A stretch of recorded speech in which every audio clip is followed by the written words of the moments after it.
Hello दोस्तों, मैं चंदन मौर्य आपका स्वागत करता हूं हमारे यूट्यूब चैनल में। तो जैसा कि नंबर सिस्टम का हमने पार्ट 6 से है, इससे पहले पार्ट 5 तक का हमारा वीडियो है, उसको आप जाकर के देख सकते हैं। वहाँ पे हमने अलग-अलग टॉपिक को डिस्कस किया हुआ है। तो पार्ट 6 में हम डिस्कस करने वाले हैं सिरों एवं पैरों पर आधारित प्रश्न। जैसे एग्जाम में कभी-कभी इस तरीके का क्वेश्चन आता है, तो उसको हम कैसे निकालेंगे, सिर और पैर से रिलेटेड। तो आइए इसको स्टार्ट करते हैं सबसे पहले क्वेश्चन नंबर 1 से। वीडियो को अंत तक जरूर देखिएगा, जिससे कि आपको अलग अलग प्रकार के क्वेश्चन और किस प्रकार से हम इसमें आसानी से पैरों या सिरों की संख्या को प्राप्त कर रहे हैं, ज्ञात कर रहे हैं, वो हम समझते हैं। तो आइए स्टार्ट करते हैं। सबसे पहला क्वेश्चन हमारे पास है, एक चिड़ियाघर में क्या क्या है? चूहे एवं कबूतर है। यदि सिरों की संख्या 100 है, मतलब कि चूहे हैं और कबूतर है, दोनों के सिरे जो हैं टोटल हमारा 100 है, और पैर कितने हैं? 250 है। तो उसमें पूछ रहा है कि उसमें कबूतर की संख्या कितनी होगी। अब ये कैसे हम बताएंगे? तो इसको हम बहुत ही आसान तरीके से बता सकते हैं। तो सबसे पहले हमारे पास क्या दिया हुआ रहता है, उसको राइट कर लेते हैं। तो जैसे सबसे पहले हम लिखते हैं सिर, मतलब सिरों की संख्या, मतलब वहाँ पे जो सिरों की टोटल संख्या वह कितना है? 100 है। और उसके अलावा हमारा पैरों की संख्या, पैरों की संख्या कितनी दी हुई है? हमारा दिया हुआ है 250। ये सिर है, ये पैर है। अब हमको निकालना किसका है? कबूतर का। ठीक, कबूतर की संख्या हमको निकालनी है। तो इसमें किया क्या जाता है, इसको ध्यान से समझिएगा क्योंकि यहीं से हमारा सारी चीजें क्लियर होंगी। अब जैसे मान लेते हैं कबूतर की संख्या हमको फाइंड करना है, तो सबसे पहले जो हमें फाइंड करना पड़ता है उसके अपोजिट में चलते हैं। अपोजिट में का मतलब कि जैसे कबूतर यहाँ पे हमको निकालना है, तो हम चलते हैं चूहे पे। अब यहाँ पे हम क्या करते हैं, अब चूहे, और चूहे में हमारा जो पैर होता है वह कितने होते हैं? 4 होते हैं। तो जो हमारा सिरों की संख्या है उसमें हम क्या कर देंगे, 4 का मल्टीप्लाई कर देंगे। मतलब ये पैर की संख्या तो है ही है। अब हमारा जो सिरों की संख्या है, कबूतर निकालना है, तो कबूतर को छोड़ते हुए जो हमारा चूहे बचा, उसमें जितने पैर होते हैं उसका इस सिरों की संख्या में गुणा किया जाता है। अब जैसे मैं 100 में 4 का गुणा करूंगा तो हमारे पास मिल गया कितना? 400। अब मतलब यहाँ पे 400 सिर हो गया। ये भी हमारा एक तरीके से चेंज होकर के पैरों की संख्या में आ गया 400, ये भी हमारा आ गया 250। हाँ, अब इसके बाद क्या करते हैं, इन दोनों का निकालते हैं डिफरेंस। तो डिफरेंस करेंगे तो कितना आएगा? तो 400 में से 250 माइनस करेंगे तो हमारा आएगा 150। अब इस 150 का हम कर देते हैं हाफ, मतलब इसमें 2 का भाग करेंगे तो बचेगा हमारा कितना? 75। इसका मतलब यह हुआ कि उस चिड़िया घर घर में जो कबूतरों की संख्या होगी वह कितनी होगी? 75 होगी, 75 होगी। एक बार फिर से इसको एक्सप्लेन कर देते हैं।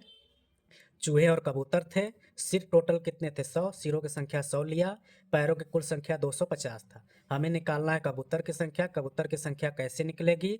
तो कबूतर हमको निकालना है तो सीधा हम कबूतर को छोड़ करके जो हमारा चूहा है इसको हम मान लेंगे कबूतर, मतलब कि अपोजिट कर लेंगे इसको छोड़ के, क्योंकि तो इसका निकालना ही है।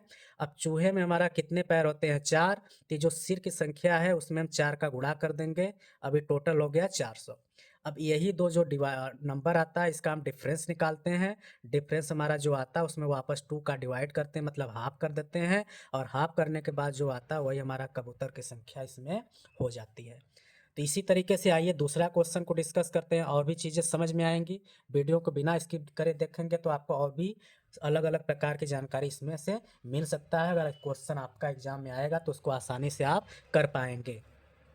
दूसरे क्वेश्चन में जैसा कि किसी व्यक्ति के पास कुछ कबूतर हैं, कुछ गाय हैं, मतलब उसके पास कबूतर है और गाय है, ठीक, और जिसमें पैरों की संख्या 440 है, सिरों की संख्या 150 है। मतलब कि जो हमारा सिर उसके पास हो गया वह कितना है? 150 है। और पैर जो है उसके पास टोटल कितने हैं? 440 है। ठीक, अब हमें कि निकालना क्या है? गाय, मतलब कि गाय की संख्या हमको निकालनी है। तो इसको कैसे निकालेंगे? तो गाय की संख्या निकालनी है, तो यहाँ पे गाय को छोड़ते हैं, चलते हैं कबूतर पे। ठीक, अब कबूतर के पास कितने पैर होते हैं? 2। तो ये जो सिर है इसमें 2 का गुणा करिए, आ गया हमारा 300। अब ये 440 और जो हमारा 300 है इसका डिफरेंस निकालेंगे। डिफरेंस आएगा तो हमारा कितना आएगा 140। फिर 140 का हम करेंगे हाफ, और हाफ करेंगे तो हमको मिलेगा 70। इसका मतलब कि उस व्यक्ति के पास जो गायों की कुल संख्या होगी वह कितनी होगी, 70 होगी। तो कितना आसान तरीके से हम इस क्वेश्चन को सॉल्व कर रहे हैं। इसी तरीके से आगे क्वेश्चन नंबर 3 की तरफ चलते हैं। अब 3 में जैसा कि बताया गया है कि कोई व्यक्ति है, उसके पास क्या क्या है, मोर है और भेड़ है, जिसमें सिरों की संख्या 50 है। तो हम यहाँ पे सबसे पहले लिख लेते हैं सिर। सिर उसके पास कितने हैं, 50 है। पैरों की संख्या, तो पैर, पैर कितने हैं टोटल उसका काउंट करके 150 है। अब मैं क्या करता हूँ, मुझे निकालना क्या है, मोर। मैं यहाँ पे मोर पे चलता हूँ। अब मोर हमको निकालना है, तो मोर निकालना है तो इस मोर को छोड़ते हैं, आते हैं भेड़ पे। और भेड़ का कितने पैर होते हैं, 4। तो इसमें हम 4 का गुणा कर देते हैं, 5 चौक का 20 हो गया हमारा 200। अब 200 और 150 का अंतर हम निकालते हैं इन दोनों का, तो अंतर निकालने पे हमारा कितना आएगा, 50 आएगा। अब फिर इस 50 का हम क्या करते हैं, हाफ करते हैं, मतलब 2 का डिवाइड करेंगे। 2 का डिवाइड करेंगे तो हमारा कितना आ जाएगा, 25 आ जाएगा। इसका मतलब यह हुआ कि उस व्यक्ति के पास जो मोर की संख्या होगी वह कितनी होगी, 25 होगी। तो हमें लग रहा है कि आपको चीज़ें समझ में आ रही होंगी। आइए आगे चलते हैं, और भी क्वेश्चन है अभी। आगे क्वेश्चन है हमारे पास कि गाय और आदमी, मतलब गाय है और उसी में आदमी है, और पूरा जो समूह है उसमें कुल कितने पैर हैं, 20 पैर हैं, और सिरों की संख्या से 5 अधिक है। मतलब क्या है कि जो कुल पैर है वह सिर की संख्या से 5 ज़्यादा है।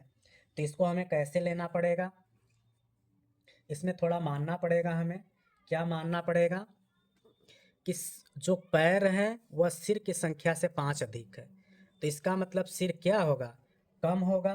कम होगा तो कितना होगा, तो यहाँ पहले लिख लेते हैं सिर और पैर। तो कुल संख्या तो 20 पैर है, तो इसको तो पैर हमने राइट कर लिया, लेकिन सिर क्या है, सिरों की संख्या से 5 अधिक है पैर, मतलब कि सिर हमारा 5 कम होगा, मतलब कि हमारा कितना होगा, सिर 15 होगा। इसके बाद अब हमको निकालना क्या है, गाय की संख्या। तो गाय की संख्या कैसे निकलेगी, अब गाय की संख्या निकालनी है तो हम चलेंगे गाय को छोड़ते हुए आदमी के पास। अब आदमी के, एक आदमी के पास कितने पैर होते हैं, 2। तो मतलब कि इसमें हम क्या करेंगे, 2 का गुणा कर देंगे, आ गया हमारा 30। अब मैं 20 और 30 का निकालता हूँ अंतर, तो आ जाता है 10। अब 10 में हम क्या करेंगे, तो हमारा 10 आया, और 10 का हम क्या करते हैं, हाफ करते हैं। हाफ करने के बाद कितना आ गया हमारा, 5 आ गया। इसका मतलब यह हुआ कि उस समूह में जो आदमी की संख्या होगी वह कितनी होगी, 5 होगी। इसी प्रकार से आगे क्वेश्चन, इस वीडियो के अंतिम क्वेश्चन की तरफ चलते हैं। तो इसमें हम देखते हैं क्या क्या है, जंगल में है, क्या क्या है, मोर और शेर रहते हैं, और टोटल उनकी जो सिरों की संख्या 40 है, और पैरों की संख्या भी 90 है। तो पहले हम यहाँ पे लिख लेते हैं कि जो उनके पूरे टोटल सिर हैं वह कितने हैं, 40 है, ठीक। और पैर कितने हैं, पैरों की संख्या टोटल कितना है, 90 है। हमें शेर की संख्या निकालनी है, तो शेर को हम छोड़ देते हैं, चलते हैं मोर पे। एक मोर के पास कितने पैर होते हैं, 2। तो हम इसमें 2 का गुणा करेंगे, 40 गुना के आ गया 80। अब मैं क्या करता हूँ, इन दोनों का डिफरेंस निकाल देता हूँ शेर की संख्या निकालने के लिए। तो 90 और 80 का जो अंतर आएगा वह कितना होगा हमारा, 10 आएगा। और 10 में हम क्या करेंगे, हाफ कर देंगे, तो हाफ करने के बाद आ जाएगा 5। इसका मतलब कि जो शेरों की संख्या होगी वह कितना होगा, 5 होगा। तो आई होप आपको ये टॉपिक समझ में आया होगा।